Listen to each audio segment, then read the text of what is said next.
Hello, my name is Teresita Blanco, dear sister, and today we're gonna be discussing the two romantic interests of Hinako from Silent Hill F.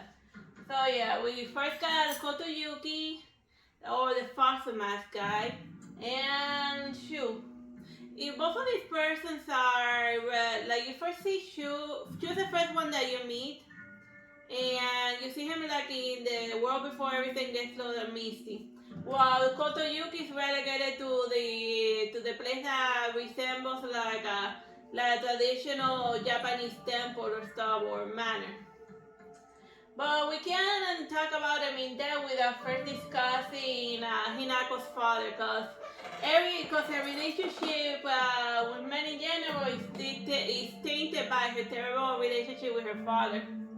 And her father is a traditional two-faced Japanese alcoholic. Well, who in public he's the nicest guy ever, and everyone that likes him. But in private in his house, he explodes against his wife and his daughter. So much so that in one of the flashbacks, he threatened to cut her up with a butcher kitchen knife. So whenever she sees guys that are being, in the bad ending, Hinako's like running away from her wedding and saying like, "Oh, I don't want to end up like my mother." So th- so so that tells you that she's afraid that Kotoyuki, even though he appears at the beginning as the nicest guy ever, she's worried that he's just that the moment that she's alone with him and not in public, he's gonna show his true face and start acting like her father. But let's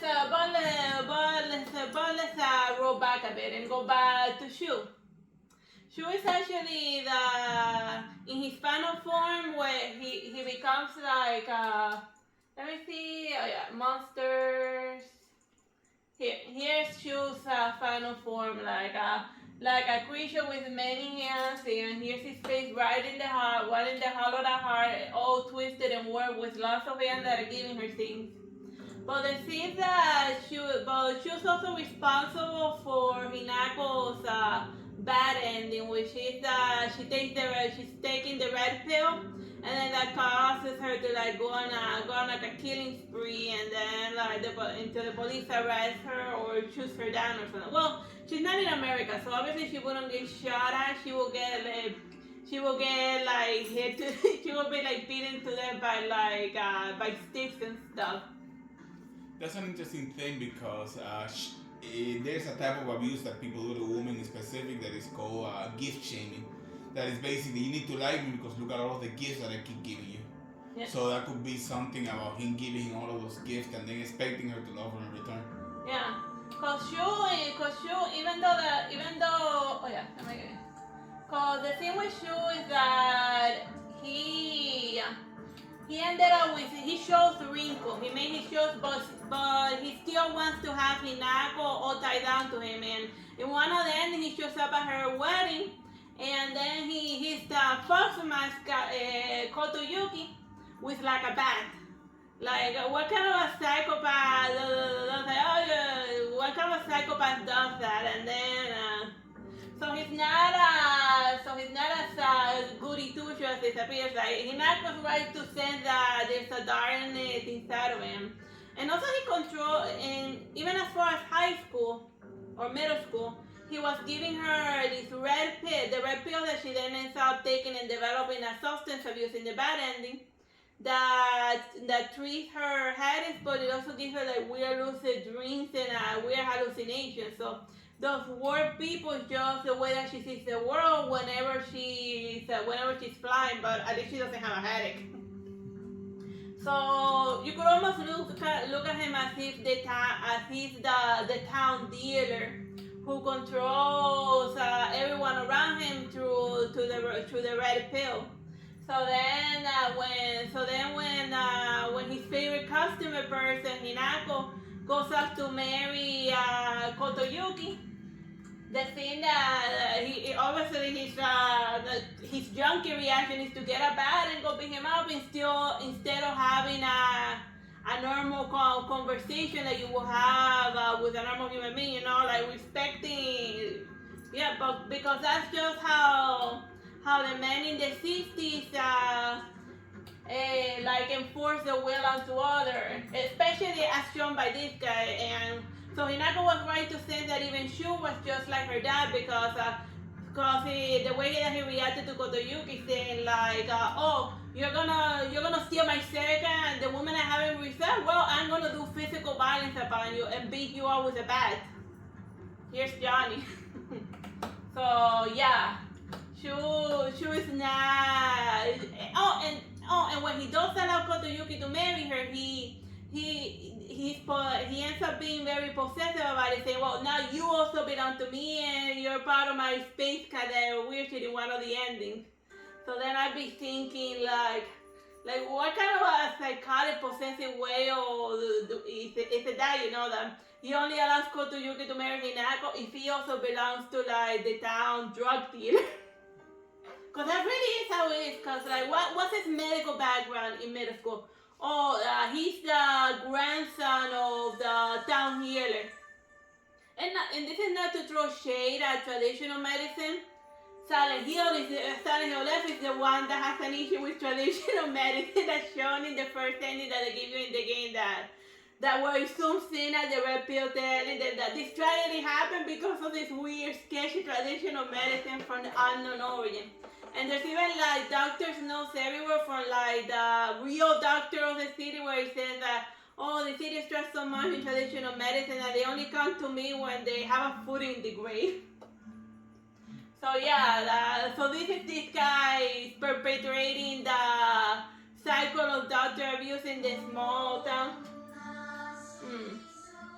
The whole cycle of like a sketchy doctor passing on the sketchy doctor tradition to her grandson, And then the townspeople over relying on him and trusting him because he has the prestige of like, "Oh, I'm the grandson of the healer that you actually trust," in order to like control everyone around him, including the main character Hinako, controlling her with a sketchy medicine that it hasn't been tested or anything. Although think about it, Hinako went on a killing spree because she was under the influence of a drug. But what is his excuse? Yeah, he wasn't drunk, so he just went on a bat to hit a dude that was annoying him. What the hell was that? But that's just the toxic masculinity, machismo, traditional Japan in the 1960s. Had he had a katana available, he would have slashed at him with a with a samurai sword. But no, he had a bat. And the fact that he shows a bat as his weapon, that also shows just how immature Shu is, even at the age of 20, which is when he actually interrupts the fox wedding that happened. So he never did quite grow up. But Rinko loves us, and despite all his many flaws. And it's interesting to know that in the game, Shu disappears from the Silent Hill area and goes into the Fox Temple shrine as soon as Hinako sees them being very chummy together. So she interprets it as a betrayer, the fact that he chose Rinko instead of her. So part of the game arc is she letting go of that infantile childhood love that she has for Shu, and part of that is not taking the red pill, because it's a very infantile and juvenile thing to trust a sketchy medicine that your drug dealer gives you in middle school. I mean, it's just it is what it is, she was in love with the middle school drug dealer. Yeah. Alright, now to talk about the many faults of Kotoyuki. It's just like what? It's just what the other guy just shoo. I had to look at the Wikipedia to find that fox guy's name. Do they even say his name in the game? I don't know. Maybe in one of the other runs somebody yells his name at least once, but the point is that I don't remember this guy's name. Like, the thing with that Rinko started playing a pretend game with Shu, you know, like, oh, maybe I can be a femme fatale. Like we see them in the school when she starts seducing Shu. This guy invents his own weird couples game with Hinako, and then the theme of their cosplay is we're gonna be fox people.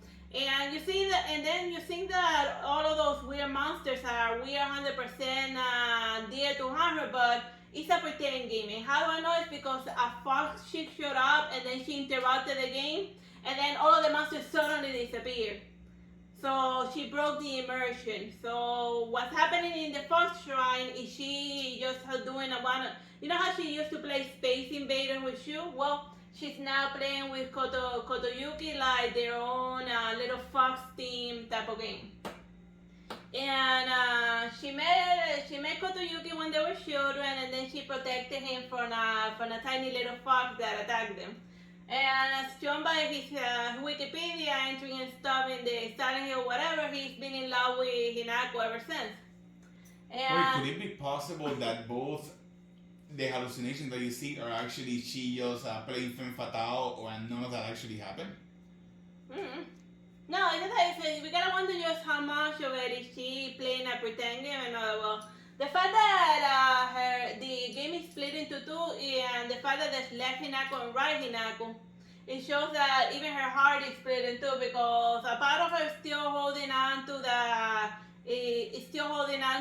her childhood crush Shu, while the other one is getting enamored with the first guy that paid attention to her in a century, that treated her like a woman, you know.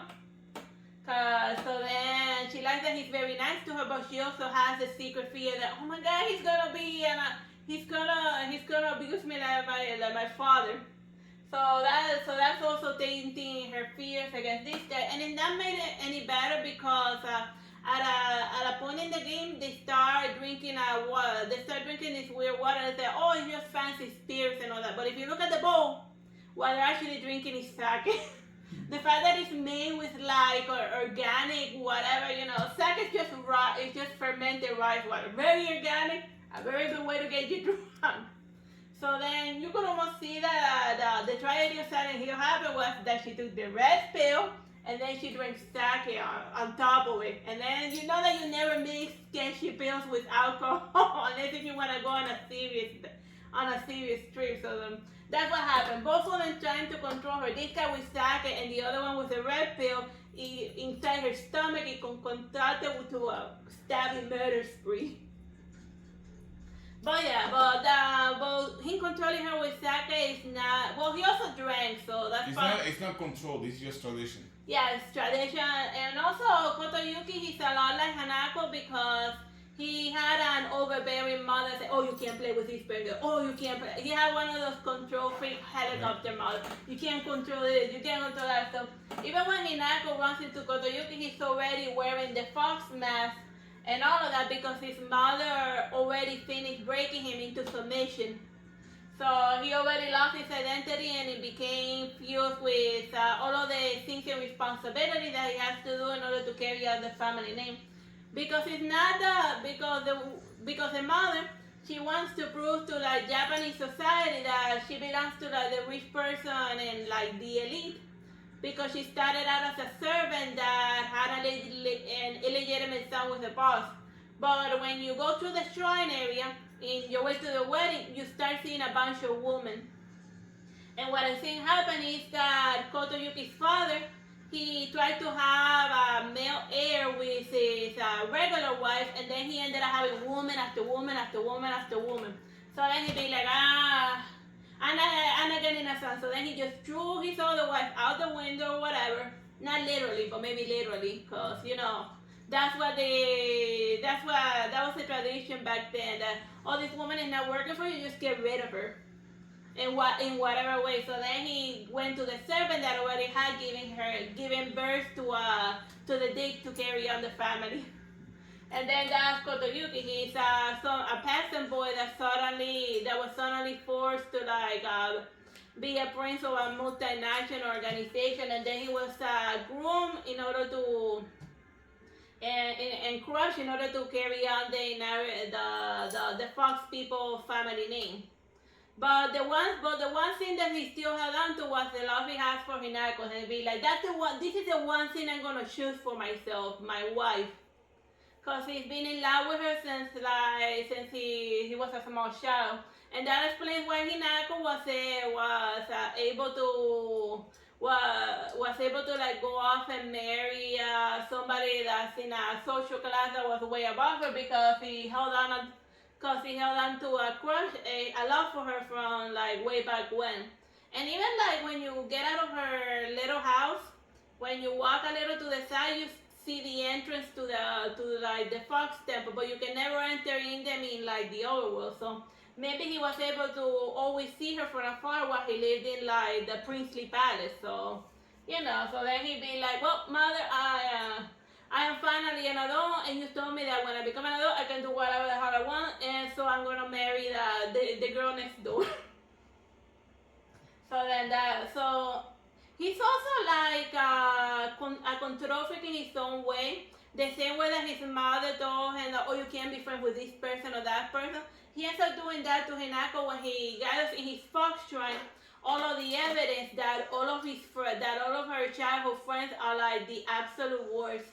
And even Hinako's sister, when she meets her up in her shading school, where she's reading all of the stuff that her friends were saying to her behind her back, she tells her, well, you gotta decide whether these friends are really worth holding on to, cause look at this here, so in their own handwriting, all of the awful things that they were saying about you, they were not really your friends. So even her friends were like two-faced people that were stabbing her in the back.